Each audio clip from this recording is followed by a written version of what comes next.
as many of you know, I grew up in Jamaica, haven't lived there for decades, but doesn't matter. I follow the sport there in some interesting ways.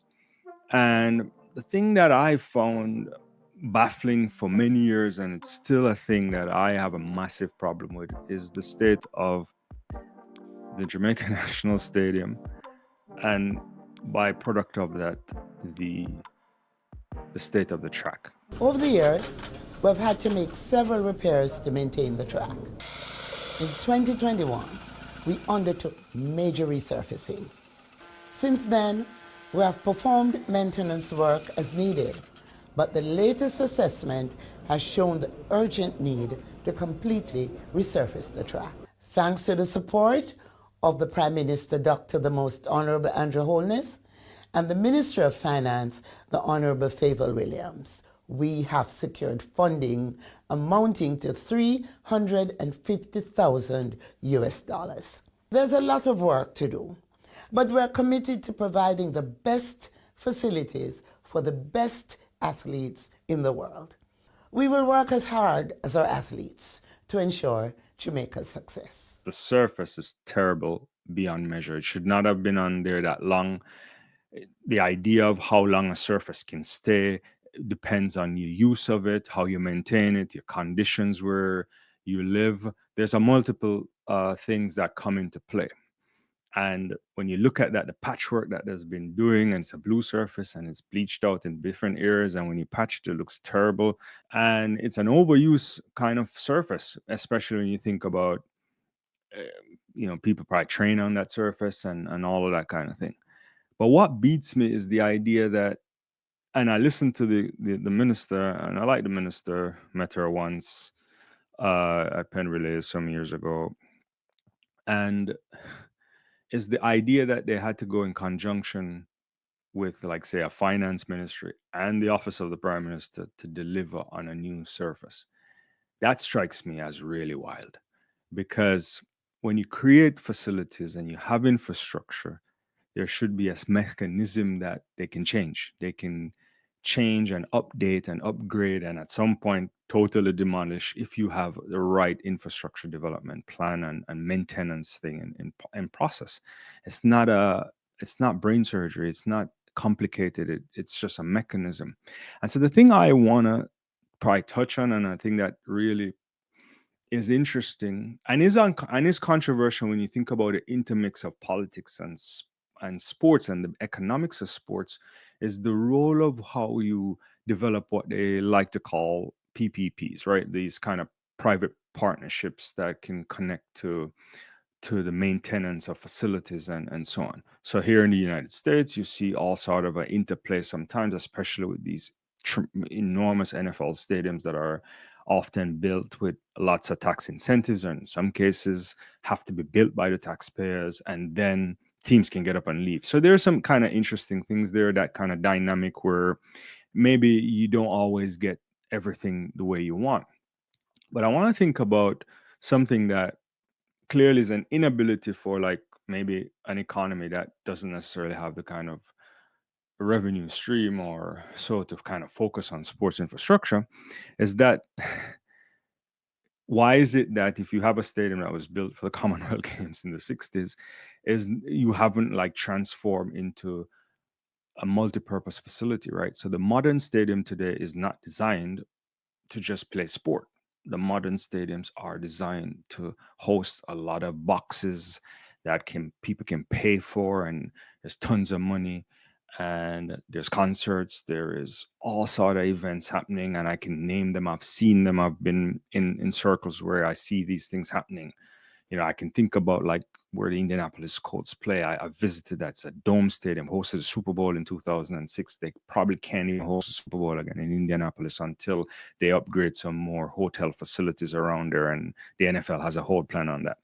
And I look there and I go and I see them put, like, the US national championships for swimming inside of a covered stadium. They built an entire pool and drop it in there for the US championships last year. And knowing that they would have changed the surface, which is a turf surface anyway, but the idea that it didn't even have drainage, right, to allow if there was like a disaster, and in time for then switching out for like the bishops of conference or whatever the pope and his friends have, and that was being held in the states, and they put all sort of they put big truck events inside of these stadiums. So the modern stuff is ridiculous in terms of what it can be done, and it's always concerts in like NBA stadiums or and outside and stadiums that are built. Look at the Real Madrid new stadium; it's fantastic. It's built with the turf can go down, and it's built for entertainment and sport. So the question I have is like, how is it that that's not the thing that you're doing in a country where you clearly can't afford it? So there is a need for developing a public-private partnership to create a, a place that can host concerts, it can host the sporting events that you want, designed in a way to protect things like the track, or if you're going to play football in it, or whatever kind of key hegemonic sports that you may have in the country, but also created in a way in which you can start thinking about hosting certain events. So there are certain events you can't host if you're Jamaica. I can tell you, you will never host the Olympics. It's just never going to happen. You can't host a World Cup.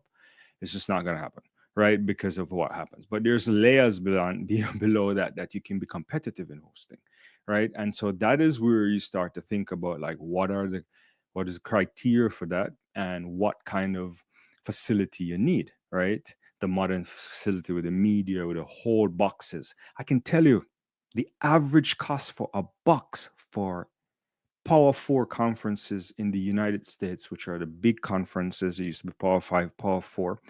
The average cost for a football box for an entire season, which is like what they play, like 12 games, so you're gonna get like 6 games there. You're looking at 100K just to hold that box, no food, just like can bring 6 or 7 people in it, depending on the size. And then it goes up astronomically depending on what you want. This is college sports. So you can't tell me that you can't work it into something else. And then these partnerships that if you build something, you think about Jamaica, everybody wants to go there. They like that weather, the Miami. It's similar to Miami weather. Live Nation. You can have a whole thing like that. Then the kind of blending of the hotel industry and partnership there. There's avenues to create a brand new facility that's world class, that can host a world championship if you want in athletics, if you push hard. You can definitely host the junior level stuff on that, some regional stuff. You can host potentially even an expansion game of like you see how these Premier League teams or La Liga teams or even the NFL is moving in different parts of the world, opening up in Brazil like this year and so on. You can find a kind of avenue to get a game like that every once in a while. And then you can create these pathways to actually pay for these things. So it's a conversation that I'm ranting on, but I find it laughable that I don't understand why that has not been implemented. Sports tourism, big business, music and entertainment, big business. Those things can attract a lot of different people, and there's a lot of initiatives that can be built. In some parts of the world, this is easy pickings. In others, you have to get more creative, and you have to think that I don't think there's a possibility for, say, the country to dole out. If you're going to make like a 50,000 seater arena, world class facility, it's going to run you, maybe short of $1 billion. It could be more depending on what you do. And so I don't know if they have that in place, right? But I've talked to some people who are very close to the situation, and they talk about what kind of vision they have. But I really got to tear that down and build something that's brand new. And maybe you don't have the finances, but you have to figure out how to do it, and then create the avenues to repay it, right? It can be done. And you can bring in big sports business in that capacity. So it's astounding that it's the economic growth, the branding of the country is not being looked at when it comes to that kind of opportunity. And I'm not talking anything that's new. Most people should know this, right? This is not anything high level. What is required is the will and the attraction of the capital And I don't think, maybe it's not the private sector that's there that's going to do it. I don't think they have the capacity. You have to think much more broadly. And the management of many of these things are ridiculous. If you've been to SoFi, if you've been to the new Brave Stadium, if you've been to a lot of these places, it's just a remarkable kind of transition in terms of the development of the modern stadium, especially in the United States, in terms of what they're doing and what sports can do for communities, and the kind of involvement with government, private, and the building of an industry around entertainment, and it's much larger. So that's my thing. I think I'll be honest with you. It's embarrassing that the track looked like that, and the fact that they're changing it is obviously is well needed, but it shouldn't happen that way. It should be a situation where you're getting 10 lane tracks now in modern uh, facilities. If you drop a 8 lane track again, that means you're basically excluding yourself from hosting any kind of world athletics competition in the future as well, if you use the same space, because they need at least 9 lane tracks now.